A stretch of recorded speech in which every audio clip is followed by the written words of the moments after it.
Tudo bom, pessoal? Continuando na série de vídeos sobre vistos, onde eu faço algumas comparações, faço algumas videoaulas. Hoje nós vamos fazer um negócio diferente, eu quero gravar mais 2 ou 3 vídeos nessa linha aqui, onde eu faço comparação de um visto com o outro, para que vocês possam entender a diferença de uma coisa e de outra, para que vocês possam conhecer um pouco mais profundamente cada um deles, características, quais são os requisitos, quais são as aplicabilidades, onde cabe, onde não cabe, quais são os riscos de aplicar um processo sem ter algum tipo de desses requisitos. Vou trazer isso aqui para vocês para a gente debater. Primeiro, eu quero pedir para vocês se inscreverem no nosso X, lá na plataforma X, porque infelizmente o YouTube não entrega do jeito que a gente gostaria que entregasse. Algumas pessoas, inclusive, falam, poxa, eu não recebi notificação, o vídeo não está sendo entregue do jeito que ele deveria ser entregue. Se inscrevam lá, por favor, porque lá a gente está postando artigos que eu escrevo, publicações, diversas coisas, inclusive alguns cortes de vídeo onde eu comento os cortes dos meus próprios vídeos, ok? Vamos lá então falar EB1 e EB2, vou fazer um paralelo de comparação, nunca vi um vídeo como esse, prestem atenção e tenham paciência. EB1, EB2, EB2NW. São 3 modalidades totalmente diferentes uma das outras, vocês vão entender isso e vocês vão perceber qual é a importância de você entender cada uma delas. Mas a primeira coisa é, seu green card para os Estados Unidos não é um visto. Lembrem disso, eu sempre falo aqui. EB não é visto. EB não vai ser estampado no seu passaporte. Stamp no passaporte é a definição legal de visto. Visto é competência exclusiva consular. Lembrem sempre disso. EB, concessão de green card. A própria lei chama de visto porque o legislador não tem conhecimento técnico jurídico. Então ele vai chamar de banana se ele quiser. Mas legalmente o termo correto não é visto, é concessão de residência permanente. Tá? Vamos lá. Nós vamos falar sobre definição do que é visto e o que é green card, que acabamos de falar, inclusive, o que é visto EB2, o que é visto EB2NW, os documentos necessários, o que é o EB1, documentos necessários, business plan ou personal plan, a gente vai debater isso aqui, o que é uma RFE e o que é um premium processing, se é bom fazer premium processing, se não é bom fazer premium processing, a gente vai bater um papo aqui, tá? Vamos lá. Definição. Por definição legal, visto é o stamp no passaporte. Já expliquei isso em vários vídeos aqui. Espero que meus seguidores tenham entendido isso. Concedido por uma autoridade consular, exclusivamente consular ou embaixada. E está condicionado a uma expectativa de entrada em um determinado país. Lembra uma coisa, por que é expectativa? Porque se você tem um visto estampado no seu passaporte, aquilo ali é uma pré-checagem de requisitos no consulado ou na embaixada, tá? Geralmente consulado, raros casos de embaixada. Aí você me fala, poxa Daniel, mas cita um caso de embaixada. Um visto diplomático, por exemplo, ele vai processar diretamente na embaixada, na maioria dos casos, certo? E ele é uma expectativa, porque o agente da imigração, na hora que você chega no border, o agente pega seu passaporte, olha seu visto, olha o que você está fazendo, olha o que tem dentro da sua mala. Se tudo aquilo ali estiver dando match, se aquilo ali estiver tudo se encaixando, as informações estiverem se encaixando com o propósito da sua viagem, com o propósito do seu visto, com a intenção que você vai ficar e tudo mais, ele vai liberar a sua entrada. Se alguma coisa surgir uma red flag ali para ele não vai deixar você entrar e ele pode sim mandar você de volta com o seu visto mesmo estampado no passaporte. Válido, ele pode te mandar de volta, tá? É uma liberalidade do agente do border.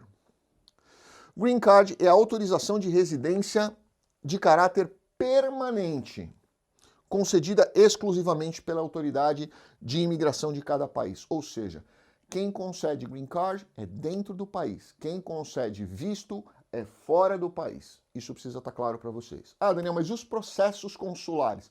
O processo é feito no consulado, você pega um Visa Package, entra nos Estados Unidos com o Visa Package e aí você recebe o seu Green Card da autoridade consular, da autoridade imigratória dentro do país no qual você está recebendo o benefício. O que é visto EB2? O visto, entre aspas, porque vocês já entenderam o que é visto, o que é Green Card, vou seguir a terminologia da lei, tá? O visto EB2 é conhecido como visto de habilidade excepcional, ou Second Preference Employment Based Immigration. Para entendermos melhor, de forma mais simples, vamos interpretar a palavra excepcional como acima da média. Quando você... É o que eu sempre falo, né? O legislador, todo deputado, todo senador, ele deveria ser formado em direito, obrigatoriamente. Porque senão ele cria coisas que legalmente não fazem sentido. Quando você coloca aqui uma palavra excepcional, parece muito, né? Ou extraordinária, como é o caso do EB1, você joga muito lá para cima, mas quando você monta um processo dentro dos requisitos, você vê que não é tudo isso, né? Então vamos substituir palavras, eu gosto de substituir palavras por palavras mais simples, mais coloquiais, para que as pessoas entendam. Então vamos substituir o exceptional por above the average, ou seja, acima da média, tá? Qual é a sua média como um engenheiro, por exemplo, ou como um professor, ou como um advogado, ou como um personal trainer? Qual é a média no país? Qual é a média? Qual é a média salarial, qual é a média curricular, qual é a média de trabalho, qual é a média de sucesso, qual é a média, sei lá, de reconhecimento, qual é a média? É X.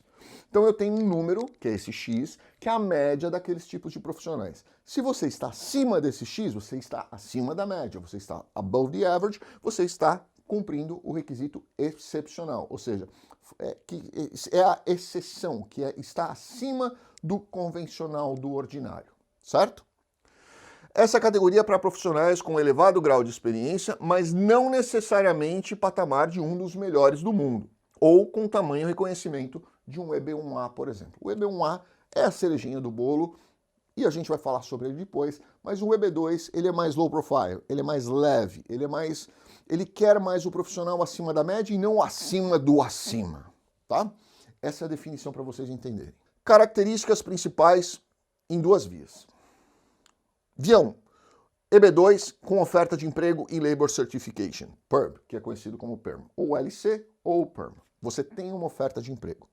A forma mais comum, você precisa de uma oferta de emprego de uma empresa americana que deve provar ao Departamento de Trabalho que não encontrou o trabalhador dentro da sua categoria, da sua área, com a sua especificação, com a sua técnica. Segunda via, que é o EB2 com isenção de interesse nacional, ou National Interest Waiver, ou seja, o waiver, a dispensa de interesse nacional para a utilização do PERM. Critérios para habilidade excepcional, para ambas as vias.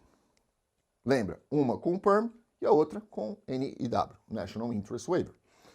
Você deve provar através de pelo menos 3 de 7 critérios listados que são ligeiramente diferentes dos do EB1A.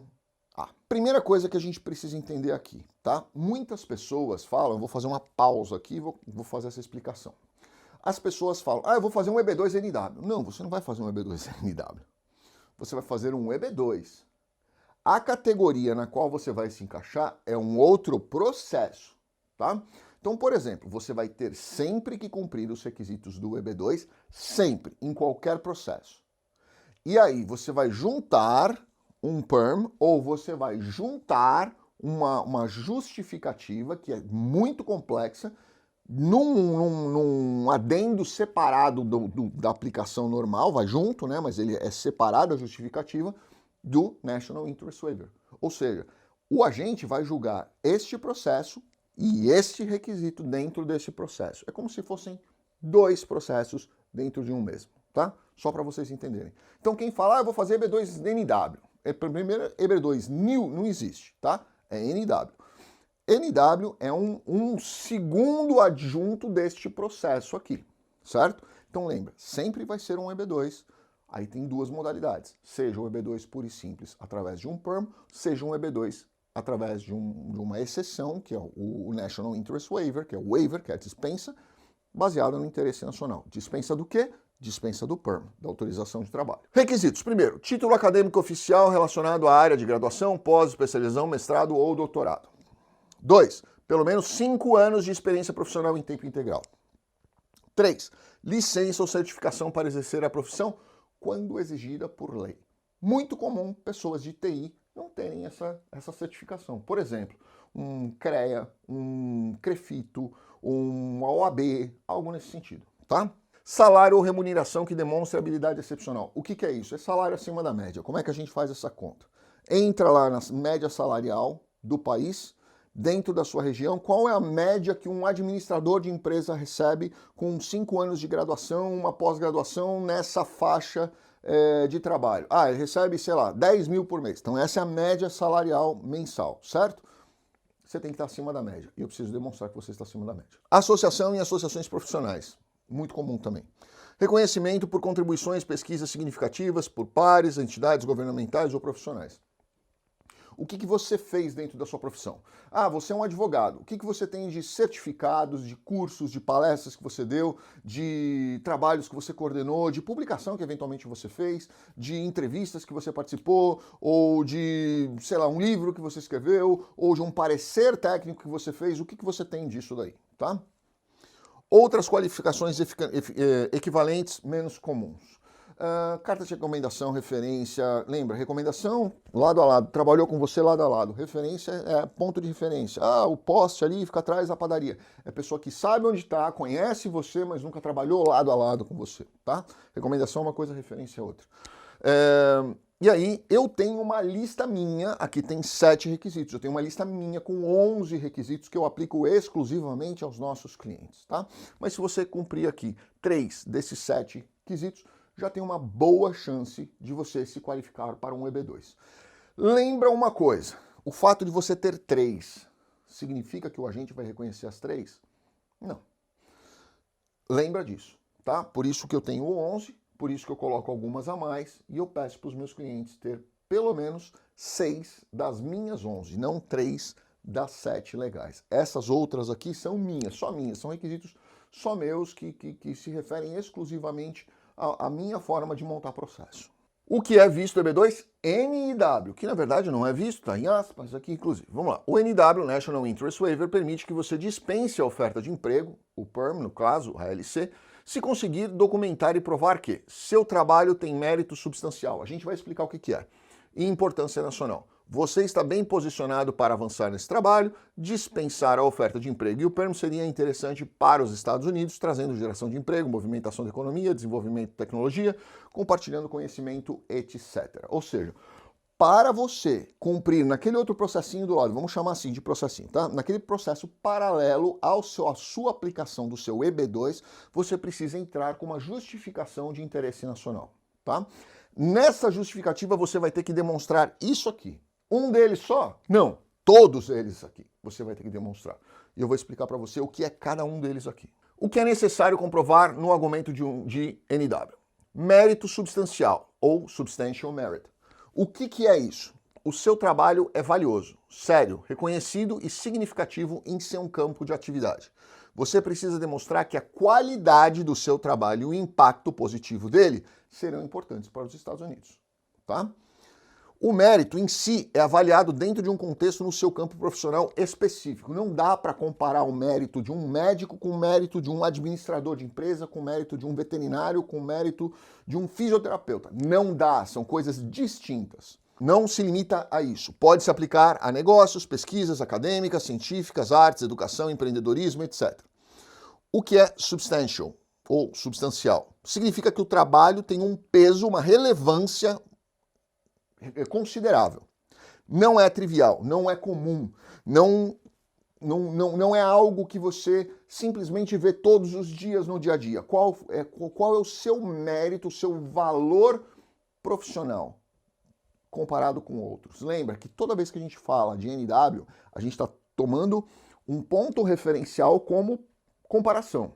Então, você, comparado com este ponto referencial, aonde você se destaca? Esse aqui é o homem médio, o homem comum, é o profissional comum dentro da sua área de trabalho.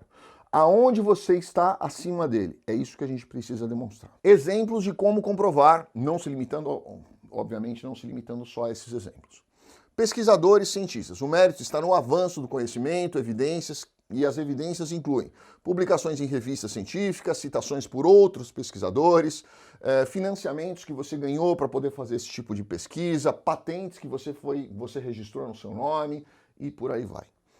Para empreendedores, engenheiros e pessoas dessa linha. O mérito está na solução de um problema prático. O que você fez dentro da sua área de atuação que resolveu um determinado problema e tornou aquilo ali um método de execução melhor, um resultado melhor, ou um resultado mais rápido, ou um resultado mais barato, uma aplicação que reduziu o custo, algo nesse sentido, tá? Então você vai se referir a produtos, serviços lançados no mercado, documentação como sua tecnologia, o modelo de negócios, inovador e superior ao dos seus concorrentes, e o crescimento da sua empresa ou o crescimento do seu projeto, de acordo com a escala na qual você previu.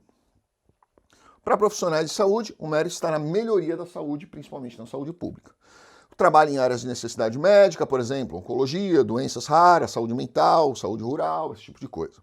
Implementação de novos protocolos que melhoraram ou tornaram mais eficientes os resultados. Para artistas e educadores, o mérito está na contribuição cultural ou educacional. Prêmios de reconhecimento, exposições, avaliações críticas, desenvolvimentos e etc. Importância nacional. O que é a importância nacional? Já estamos num outro requisito. É o impacto potencial do seu trabalho, o quanto ele beneficia o país como um todo, ou uma região, ou um setor estratégico dentro dos Estados Unidos de forma abrangente.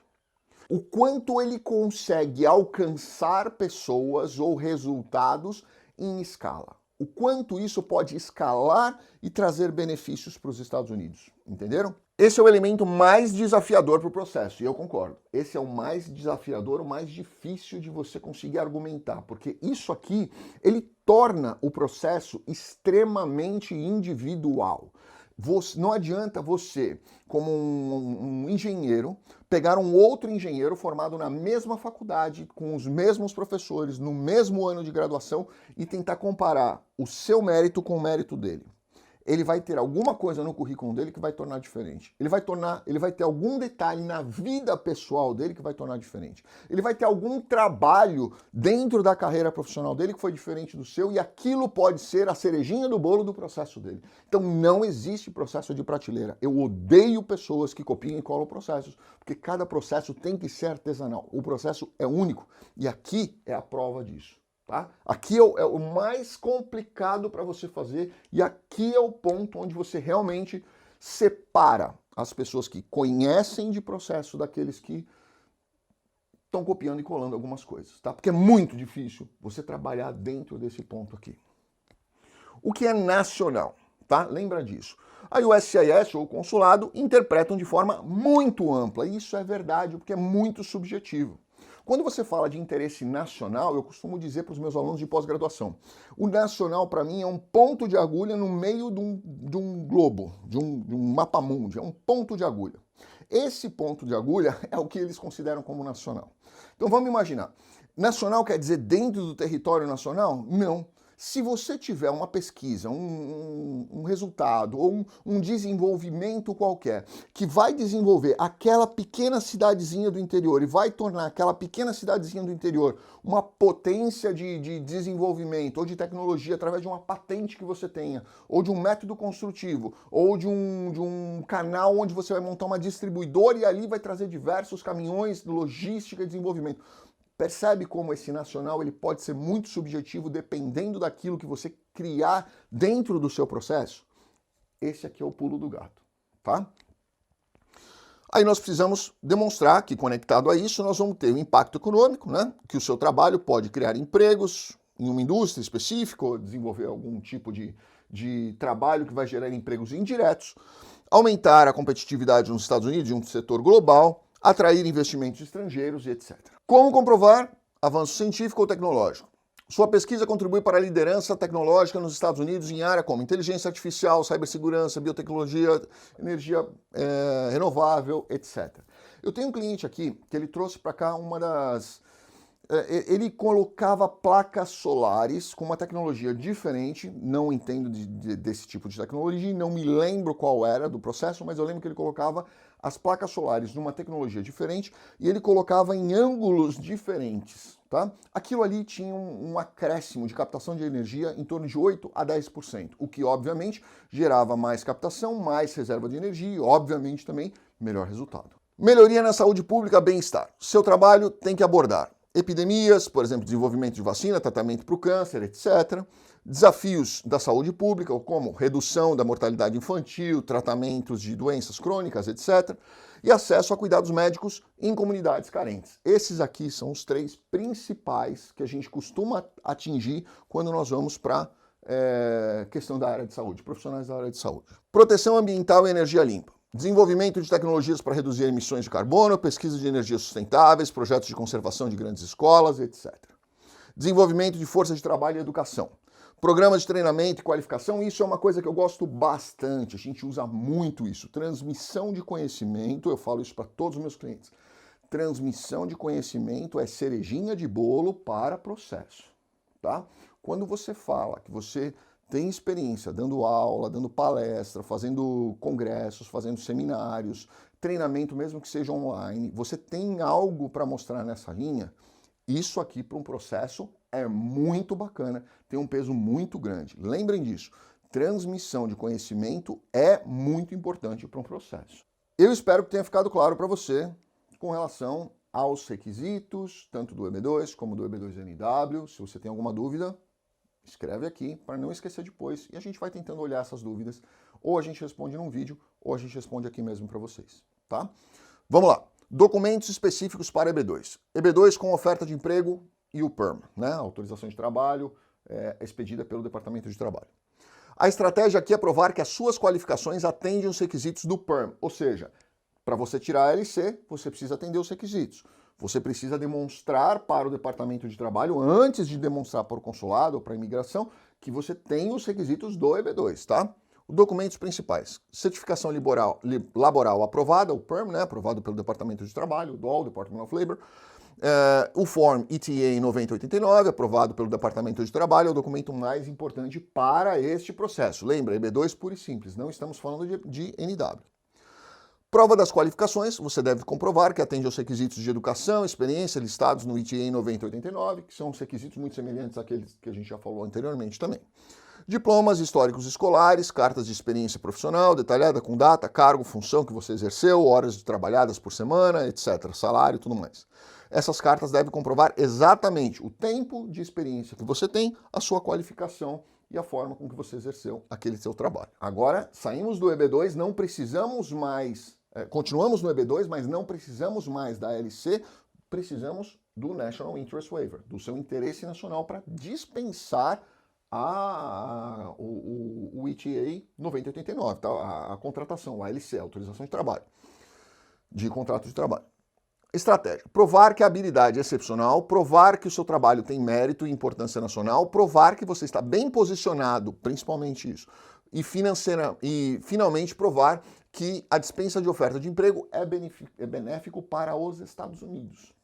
As pessoas acham que a comprovação, e eu já vi muitos processos aplicados, copiar e colar, que a pessoa coloca ali que a concessão da dispensa da autorização de trabalho, de contratação de trabalho, a dispensa da LC, né, emitida pelo DOL, ela tem que ser benéfica para a pessoa. Não, ela tem que ser benéfica para os Estados Unidos. O país não está nem aí se vai ser benéfico para você ou não, desde que você seja benéfico para o país. Isso é importante, tá?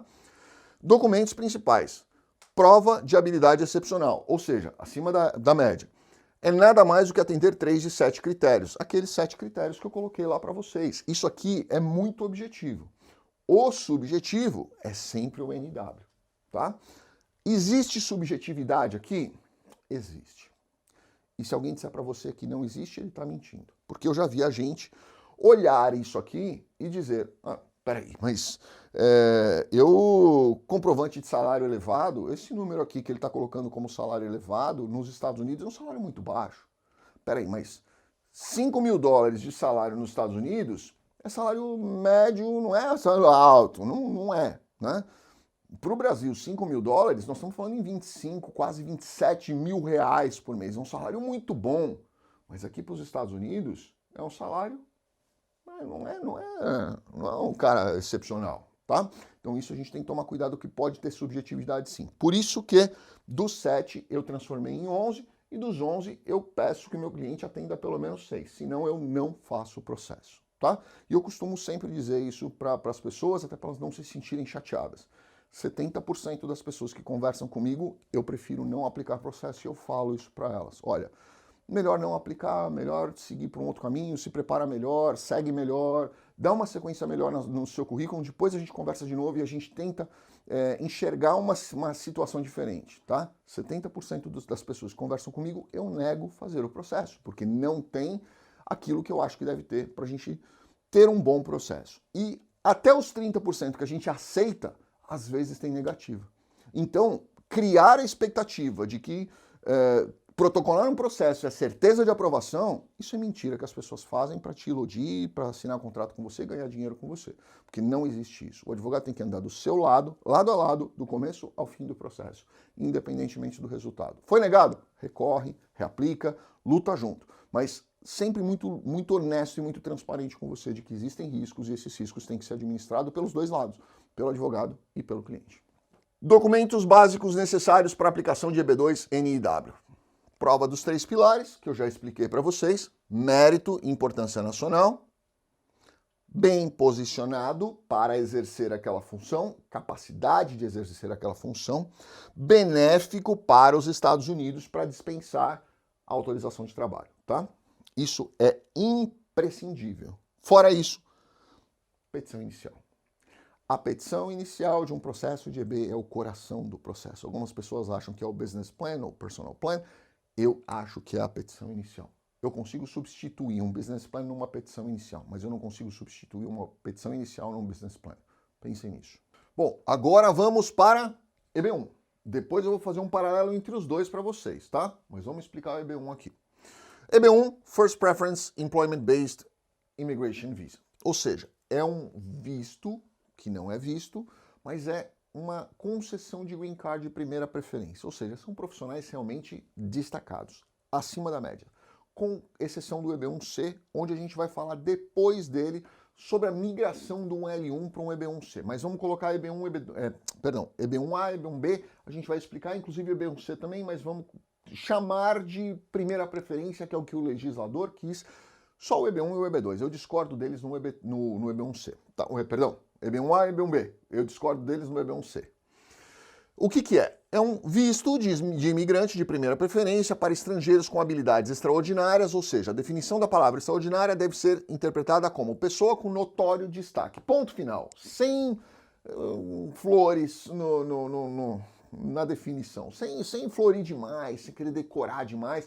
Vamos olhar friamente o que ele quis dizer, tá? Notório destaque. Fora do conceito ordinário ou comum. Aplicável para pesquisadores, professores, executivos de alto nível ou de multinacionais, e nós vamos lá, artistas e tudo mais, mas em outras categorias. A gente vai para outras categorias aqui.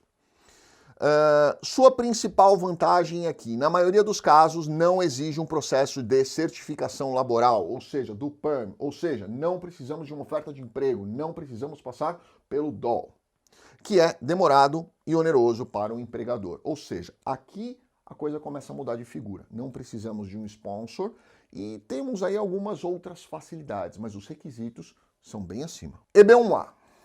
Habilidade extraordinária. É a categoria mais exclusiva dentro de todos os EBs, destinada aos melhores profissionais em suas áreas de trabalho que demonstrem destaque. Não precisa de uma oferta de emprego, não precisa de um patrocinador empregador. Principais requisitos.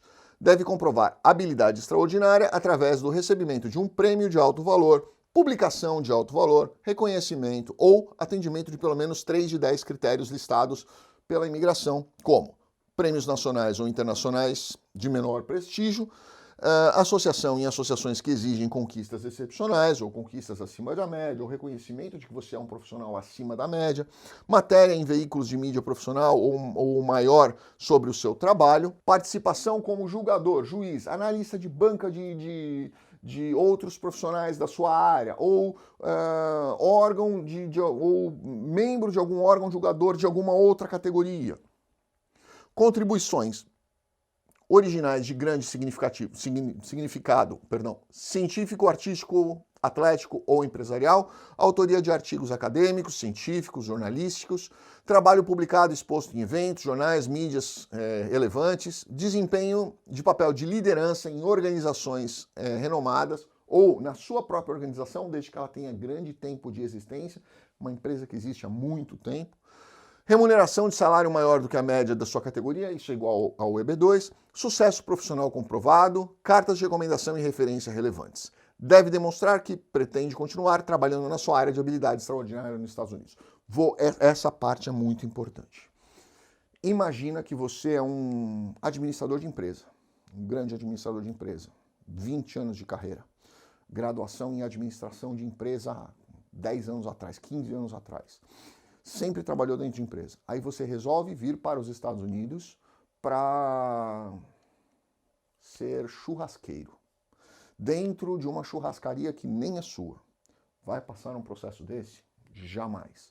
O EB1 você precisa demonstrar que você vai continuar atuando dentro da sua área, dentro dos Estados Unidos. É importantíssimo para o processo. Para quem é pesquisador, cientista premiado, artista de renome internacional, atletas olímpicos, administradores presidente de empresa, administrador de empresa, empresários de sucesso comprovado, etc. Tá? Então cabe artista, atleta, empresários, pessoas com professores, pessoas graduadas com mais de 10 anos de profissão. O EB1 ele abre uma gama de possibilidades muito grande, mas ele exige documentos e pelo menos 10 anos de experiência, mínimo 10 anos de experiência, tá?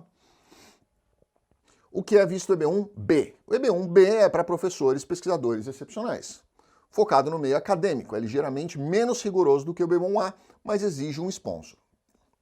Principais requisitos: exige uma oferta de emprego em uma universidade ou instituição de pesquisa. Isso eu já vi 1 milhão de vezes. As pessoas falam, poxa, Daniel, eu quero ir para ser pesquisador. Aqui, ó. Primeira coisa, quer ser pesquisador? Primeira coisa, busca um contrato com uma universidade ou um centro de pesquisa, tá? Senão você vai ter muito problema.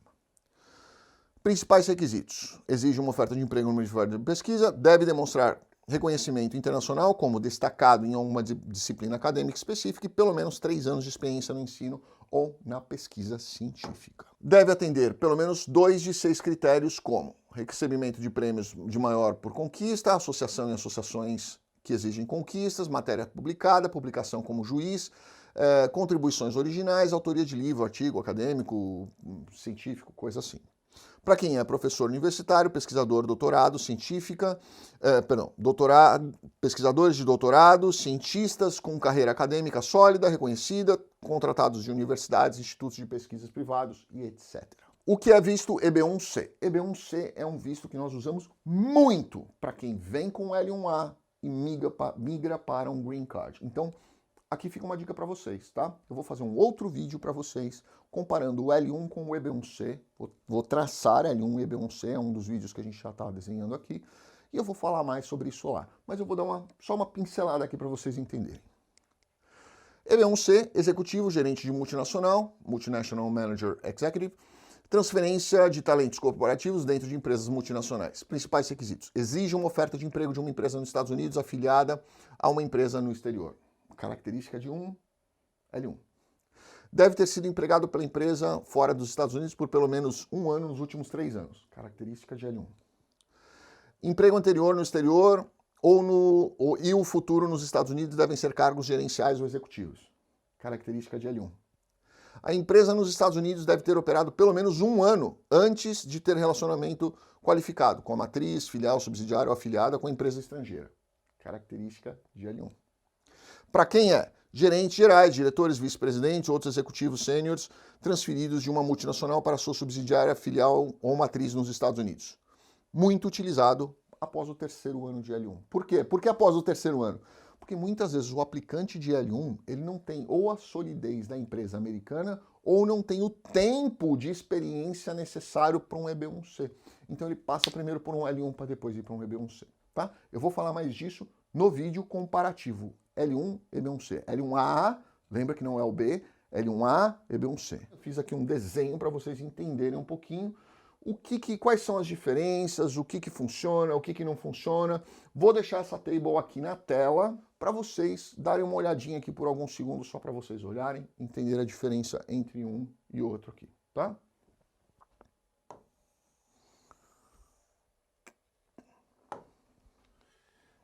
Documentos básicos necessários para a aplicação de processo EB1 e EB2. Aqui a gente começa a misturar os dois processos e nós vamos, a partir de agora, começar a falar nas coincidências entre um e outro e nas diferenças de um e outro para vocês entenderem. Cada processo é individual, único, ponto. Vou repetir para vocês. Cada processo é individual e único. O que funciona para você não vai funcionar para o seu irmão gêmeo, que fez a mesma faculdade com você, que fez a mesma pós-graduação, que é dono da mesma empresa. Não são processos idênticos. Eu falo isso para todo mundo. Quem trabalha com processo de prateleira é mercadinho de bairro, tá? Advogado tem que desenhar o processo totalmente distinto. Cada um tem um caso, cada um tem uma característica diferente e essa característica pessoal é que vai fazer diferença no processo. Pode aprovar o seu processo e negar o do seu irmão gêmeo que fez a mesma faculdade que você. Lembrem disso, tá? Cada processo é artesanal, é individual. Portanto, o que funcionou para um pode não funcionar para o outro. Processos não são produtos de prateleira que são vendidos como um simples copiar e colar. Todo processo é artesanal, eu já falei isso para vocês. Os documentos aqui elencados são básicos, tá? Para a organização de processo. Não se apegue exclusivamente a esses documentos, porque cada caso é um caso. Nós podemos pedir mais documentos para você e menos documentos para o seu irmão, ou vice-versa. Nós podemos pedir mais documentos para você e menos para o seu melhor amigo que fez um processo igualzinho ao seu, mas que tem algo diferente, que possa ter um peso diferente. Lembrem disso, tá? Nunca comparem processos. Documentos básicos necessários. Vamos lá. Primeira coisa, para todos os vistos, tá? Tanto o EB1 quanto o EB2. Você vai ter que ter o I-140 preenchido e assinado por você e pelo seu advogado. Vai ter que ter o G28. O que é o G28? O G28 é o termo de procuração de você para o seu advogado. Então você vai ter que ter um G28 se você está protocolando seu processo dentro dos Estados Unidos, e vai ter que ter um G28I se você está protocolando seu processo fora dos Estados Unidos. Processos consulares são G28I, processos de USCIS são G28, tá? Aqui no escritório a gente usa os dois, então depende do tipo de processo e depende do advogado responsável pelo processo. Documentos pessoais básicos para todos. Cópia do passaporte, válido, página principal e visto. Certidão de nascimento ou casamento ou adoção. Fotografias no formato de passaporte. Histórico de viagens para os Estados Unidos. Todos vão ter que dar isso daí, da família inteira. Documento específico para o EB1. O objetivo é comprovar que atende os critérios específicos da sua categoria. Não desfoque. O que acontece? Muitas pessoas falam assim, olha, eu fiz engenharia, estudei engenharia a vida inteira, ele junta aquele currículo de engenharia, mas ele ama lutar jiu-jitsu. Já aconteceu aqui no escritório várias vezes. O cara manda foto da graduação da faixa preta, certificado de curso, medalha de campeonato, premiação. É inútil para o processo. Não me interessa se você gosta do jiu-jitsu, se o seu processo é aplicado em habilidade extraordinária por você ser engenheiro. Se você quer aplicar como atleta, beleza, vamos usar tudo do jiu-jitsu. Mas se você está aplicando como profissional de engenharia, é só o que é relevante para a sua carreira como engenheiro. Isso é importante as pessoas entenderem, porque senão o processo vira uma sopa de letrinha. O agente de imigração, processos têm 600, 800, às vezes 1000 páginas. Você acha que ele vai ler se você foi campeão de jiu-jitsu? Não vai. Ele vai focar. Precisamos focar no processo, tá? Habilidade extraordinária. Provar reconhecimento sustentado como um dos melhores do seu mercado, atendendo pelo menos 3 dos critérios, dos 10 critérios. Já expliquei isso para vocês. Documentos organizados por cada critério. Prêmios internacionais ou nacionais, certificado, troféu, artigo, prêmio, associações, cartas de membros, mais estatutos da associação, comprovando critérios seletivos rigorosos. Matérias na mídia, que eventualmente você tiver, atuação como julgador, como participador de banca, como avaliador, contribuições originais significativas, patentes que você tenha, cartas de recomendação, referência, relatório de implementação, etc. Artigos acadêmicos que eventualmente você colocou, entrevistas profissionais. As cópias precisam estar originais, com o link da notícia, onde ele está publicado e a tradução certificada ou juramentada, dependendo do tipo de processo. Trabalho em exposição, papel de liderança, salário acima da média, sucesso comercial nas artes. E um dos documentos mais importantes é a petição inicial. Falei de novo aqui para vocês. Eu consigo substituir um business plan, um personal plan por uma petição inicial, mas eu não consigo substituir uma boa petição inicial por um bom business plan ou personal plan. Lembrem disso. Documentos básicos para EB1 como EB1B, professor. Quais são os documentos? Provar o reconhecimento internacional como destacado, com pelo menos 3 anos de experiência, atendendo 2 de 6 critérios. Documentos principais, oferta de emprego, prova de experiência, evidência dos critérios, pelo menos 2 de 6. Prêmios, associações, matérias publicadas, juiz de julgamento de seus pares, contribuições originais e autoria de livros, artigos científicos, coisas do gênero. Documentos básicos para aplicação de EB1C. Provar o relacionamento qualificado entre as empresas brasileiras ou internacionais e americana. O seu cargo gerencial seja executivo com pelo menos 1 ano de trabalho dentro dessa empresa. Já expliquei lá atrás para vocês. Documentos principais. Oferta de emprego, carta da empresa nos Estados Unidos, oferecendo um cargo gerencial ou executivo para você. Prova do relacionamento corporativo, documentos comprovam que você já trabalhava na empresa anterior por pelo menos 12 meses nos últimos 36, e essa empresa precisa estar coligada ou afiliada ou subsidiária ou filial da empresa americana. Prova de cargo e experiência para o emprego anterior, no exterior, descrição do cargo, contrato de trabalho, contra-cheques, comprovando valores de pagamentos e tudo mais, organograma mostrando que você geria uma equipe, quais eram essas pessoas, quantas pessoas eram, qual era o seu role dentro dessa qual era a sua atribuição, qual era a sua responsabilidade dentro dessa equipe, o que você fazia dentro dessa equipe, qual foi o seu resultado com relação a esse gerenciamento. Tá? Aqui eu fiz um comparativo para vocês entenderem. Nós vamos deixar na tela aqui também alguns segundos para vocês olharem aqui algumas diferenças entre cada um desses vistos que eu expliquei para vocês terem uma dimensão, um entendimento melhor do que é cada um deles aqui e o que eles significam. Business Plan, Personal Plan, qual é o melhor? Esta é a pergunta de $1 milhão que cada um tem uma opinião. Eu, particularmente, acho melhor Business Plan neste momento de trabalho. Por quê? Vou explicar de uma forma bem simples aqui para vocês. Quando você faz um personal plan, você está dizendo, e eu estou falando de uma forma bem simples, tá? Você está dizendo para a imigração que você vai chegar numa empresa aqui, bater na porta e falar, eu quero um emprego. Eu tenho o meu green card, eu tenho uma autorização de trabalho, sou muito bom e eu estou vindo aqui trabalhar, tá? Só que o que acontece? Vamos raciocinar de uma forma fria. Nós tivemos aqui hoje diversos movimentos de deportação. Isso aconteceu em 2017, 2018 também. Nós tivemos milhares de pessoas, centenas de milhares de pessoas deportadas. Muitas dessas pessoas estavam ocupando lugares dentro de chão de fábrica, né? De fábrica ou de empregos não oficiais ou do que for, tá? Essas pessoas saíram. Só que se você pegar o número de vagas de empregos que foram criados, quando você tira uma pessoa, você não está criando uma nova vaga de emprego, você está desocupando um emprego, tá? Aquela vaga já existia, você só desocupou.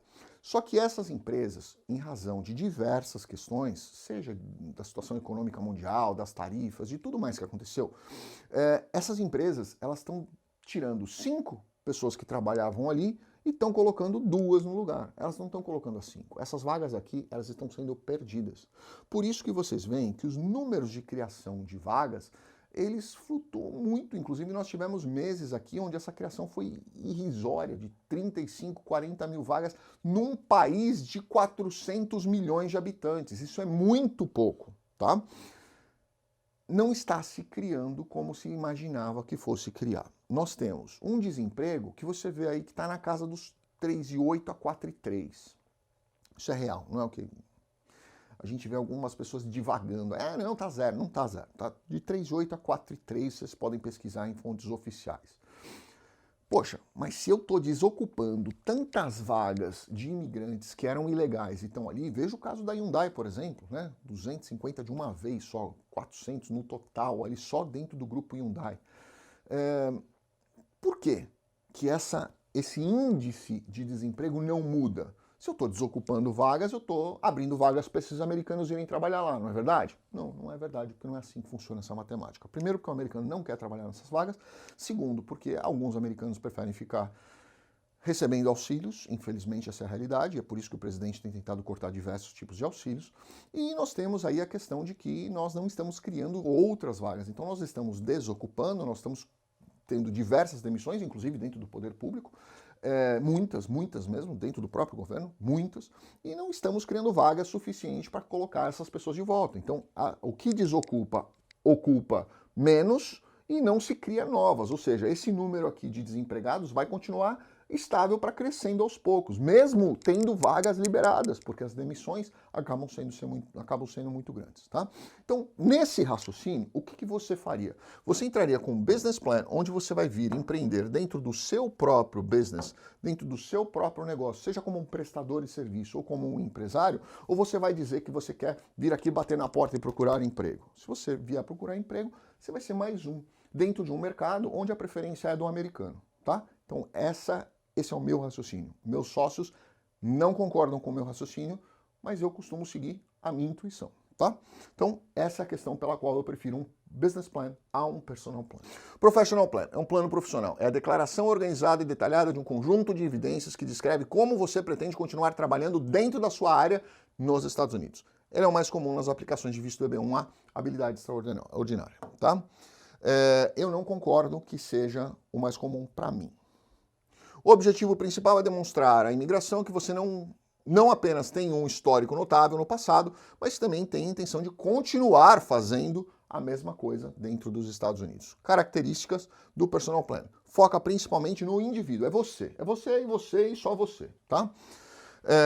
Que é o aplicante. É concentrado nas suas habilidades, rede de contatos, estratégia pessoal de carreira e tudo mais. Todas as provas devem ser evidências concretas, não serve, falou, disse, não. Não, é evidência no papel. Não apenas por uma descrição textual. Elementos incluídos, cartas de intenção, suporte de empresas, agentes, clientes, que tenham interesse de contratar, contratos, acordos, evidências em busca ativa por oportunidades, e-mails de pessoas que trocaram com você com intenção de te contratar, coisas assim, e um plano de ação definido. Business Plan é o plano de negócio, né? É um documento formal, detalhado, que descreve objetivos estratégicos no mercado, projeções financeiras, estrutura operacional, um negócio específico que você pretende estabelecer ou adquirir dentro dos Estados Unidos. Ou seja, vou resumir isso aqui para você. Dizendo que você vai vir abrir um business. Se você é administrador, você vai abrir um business de prestação de serviço como consultoria em administração. Se você é um engenheiro, você vai vir abrir uma empresa de consultoria de construção. Se você é um médico, você vai abrir uma empresa de consultoria dentro da área de saúde ou vai abrir uma clínica ou algo desse sentido. Tá? Você não vai bater na porta pedindo emprego. Você vai oferecer uma consultoria, um desenvolvimento ou o seu trabalho como PJ. De uma forma simples para você entender, não como PF. O objetivo principal é demonstrar que o seu negócio proposto é viável, rentável e gerará empregos ou trará outros benefícios econômicos para os Estados Unidos. Tá? Característica, elemento-chave. Foco é na empresa, não é em você, é na empresa, no seu serviço a ser prestado. Natureza da prova. É um documento estratégico e financeiro prospectivo. Elementos incluídos: sumário executivo, descrição da empresa, análise de mercado, concorrência, plano de marketing, plano operacional, plano financeiro, estrutura de gestão, quem vai gerir, como vai acontecer, como vai ser, quem vai prestar o serviço, como vai ser essa prestação de serviço, quem vão ser os seus potenciais clientes e tudo mais, certo? É muito mais complexo fazer um business plan e eu acho muito mais sólido fazer um business plan também. Aqui eu fiz um outro template para vocês verem, eu vou deixar na tela também por alguns segundos para vocês entenderem a diferença entre uma coisa e outra, certo? E onde ele é mais usado. O que é uma RFE? Bom, RFE parece uma palavra do capeta. Quando alguém ouve falar, o RFE, meu Deus, meu mundo acabou. Não. Assim como uma intention to deny também conhecida como NOID, né? Notice of Intention to Deny, não quer dizer que ela vai negar. Eu já tive processos com NOID que foram aprovados. Por quê? Ele está olhando ali e não está enxergando. Aí você pega e direciona exatamente o ponto onde ele está questionando. Aí ele enxerga. Aí está resolvido o problema. RFE é a mesma coisa. Ele vai pedir mais documentos sobre o seu processo ou mais comprovações sobre uma área específica no seu processo onde o agente falou, olha, eu preciso de mais coisa nisso aqui para ter certeza aqui da minha decisão. Tá? Ele te dá uma oportunidade de juntar novos documentos. É uma excelente oportunidade no processo para você fechar com chave de ouro. Pode acontecer de você receber uma RFE e ter uma negativa? Pode acontecer. Né? O agente pode simplesmente não entender. Eu já tive processos, e eu garanto para vocês que a grande maioria dos advogados já teve também, onde eu recebi do consulado uma RFE pedindo diversos documentos. Todos os documentos, com exceção da certidão, acho que com exceção da certidão de nascimento da filha, se eu não me engano. Todos estavam no processo. Por que a certidão de nascimento da filha não estava no processo? Porque a filha nasceu 2 meses depois que protocolou o processo. Mas nós já tínhamos mencionado no processo que ela iria nascer e já colocamos, inclusive, o nomezinho dela, que tinha sido o nome da certidão que foi registrada depois. Então, nós já mencionamos que a mulher estava grávida e que vinha uma menina, tá? E eles pediram essa certidão. Todos os outros documentos estavam no processo, todos, tá? O agente não prestou atenção e não leu. Pode acontecer? Eu tenho certeza que pode acontecer, acontece bastante. Eu tenho vários amigos meus advogados que falam a mesma coisa. Poxa, esse documento está no processo, a gente não viu isso, tá? Pode acontecer. Principais motivos para RFE. Evidências insuficientes para comprovar alguma coisa, falta alguma prova do atendimento a um dos critérios, falta algum documento ou certidão, que eu citei para vocês, petição inicial não esclareceu bem a estratégia, ou a gente não entendeu a petição inicial, falta de qualificação do empregador quando o sponsor ou de algum critério não foi cumprido. Por exemplo, isso acontece também, tá? Quando você precisa de uma oferta de emprego, o sponsor não tem algum documento que eles pedem, tá? E não é que ele não tem porque ele é um canalha desgramado que não tem. Não, é porque a empresa realmente não tem aquilo. E aí você tem que explicar numa RFE que a empresa não é requerida a ter aquele documento, que não precisa daquela licença, que não precisa daquele determinado certificado, alguma coisa do gênero. O que é Premium Processing? Premium Processing é um negócio que dá alergia na pele, corrói, dá escamação, dá queda de cabelo e muito possivelmente dá ansiedade também nas pessoas, tá? Mas vamos lá, Premium Processing é uma taxa que você paga para o consulado ou para a imigração dos Estados Unidos para ele processar o seu processo em até 15 dias. Eu não gosto de Premium Processing. Eu sou contra. Quem me conhece sabe disso, tá? E eu vou explicar para vocês por que eu não gosto. Primeiro porque eu olho para o agente, eu enxergo um ser humano, eu não enxergo uma máquina que está ali, uma máquina irracional, dotada de inteligência limitada para analisar processo. Eu não enxergo o agente desse jeito. Ele é um ser humano. Ele pode estar num dia bom, ele pode estar num dia ruim, ele pode ter brigado com o marido, com a esposa, com o cachorro, com o filho pode ter repetido de ano, a filha pode ter tido um problema com o namorado e a filha está em depressão em casa chorando. É um ser humano que tem problemas como qualquer outra pessoa, como você, como eu, como qualquer outra pessoa, tá? Então, quando você chega e joga um processo de 1000 páginas na frente desse agente, o chefe dele chega lá, bate o processo em cima da mesa assim, ó, puf, tá vendo que você tem 300 processos para corrigir aqui? Pois é, o José está com pressa, né? José, ansioso, pressa. Ele quer que você corrija isso aqui em 15 dias, vamos lá rapidinho, porque a gente tem outros 300 para fazer. Ele vai olhar aquele processo com lupa, tá? E o que ele vai fazer? Ele vai falar, poxa, tá muito complexo esse processo aqui. Eu tenho um monte de outro trabalho para fazer, eu tenho as minhas coisas para resolver e eu não aguento mais fazer hora extra. O que eu vou fazer? Eu vou meter uma RFE. Abrindo 90 dias para o José responder as minhas dúvidas, eu vou perguntar tudo aqui do processo dele, tudo. Até o que já está, eu vou perguntar tudo. Vou perguntar tudo desse processo, eu vou abrir 90 dias para ele responder, e aí eu tenho mais 180 para responder para ele. Ou seja, eu estou ganhando 9 meses da brincadeira aqui. Valeu a pena você gastar quase $3.000 para fazer um Premium Processing? Não. Mas eu gosto do Premium Processing quando você tem algo que é realmente relevante e a sua ansiedade não é relevante para o processo.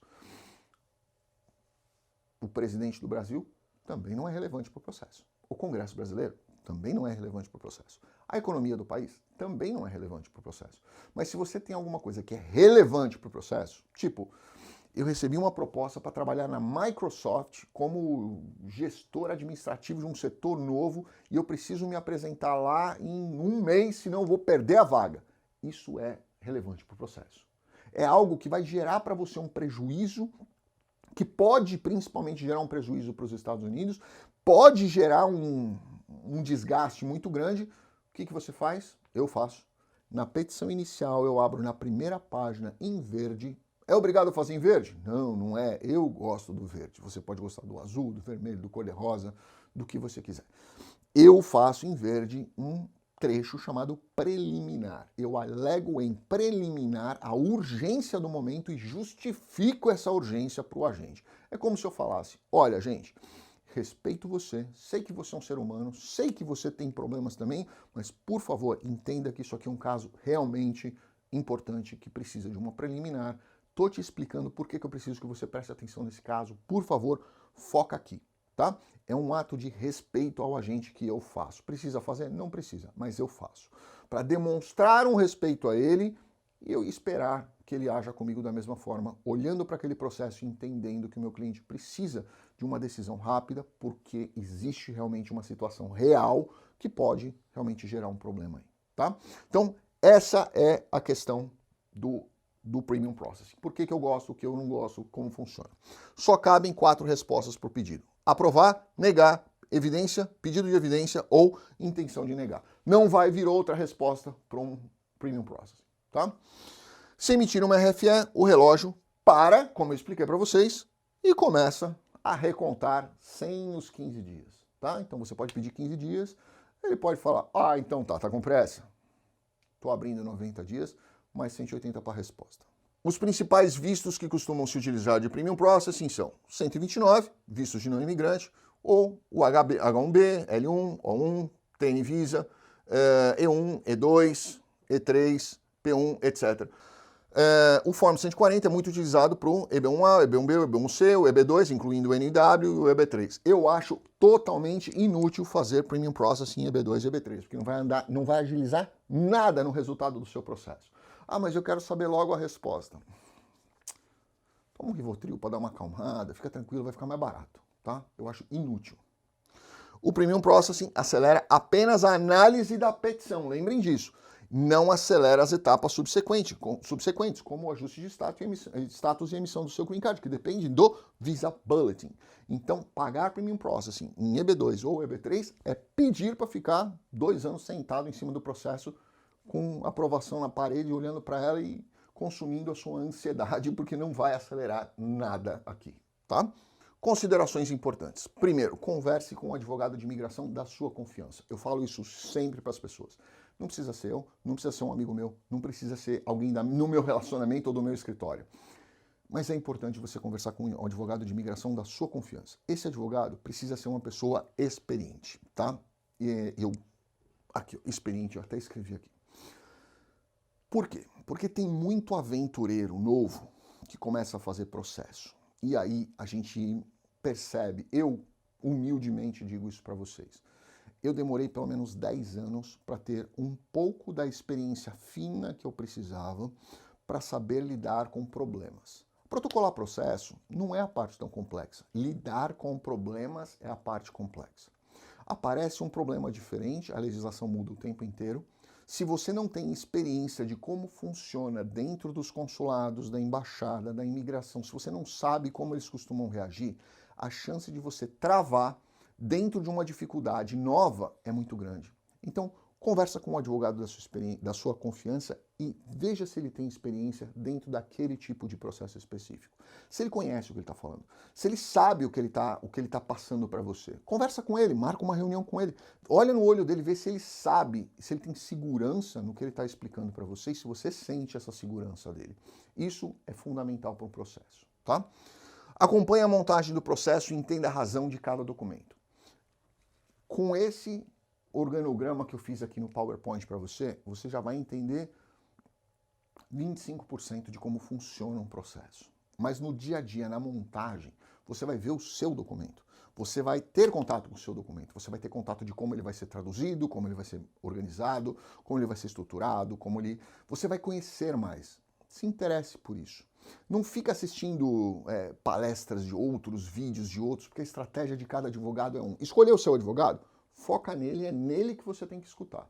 Qualquer outra coisa que você ouvir pode não estar de acordo com a estratégia dele. E aí, quando você começa a trazer muita opinião externa, de duas uma, tá? Quando alguém vem falar comigo, eu sempre escuto.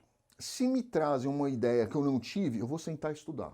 Mas se trazem para mim uma bobagem, que eu sei que é coisa, que é besteira, a primeira coisa que eu falo, assistir o vídeo na internet de advogado recém-formado, inexperiente ou de alguma empresa de consultoria que não sabe o que está falando, está fazendo, copiando e colando o processo, tá?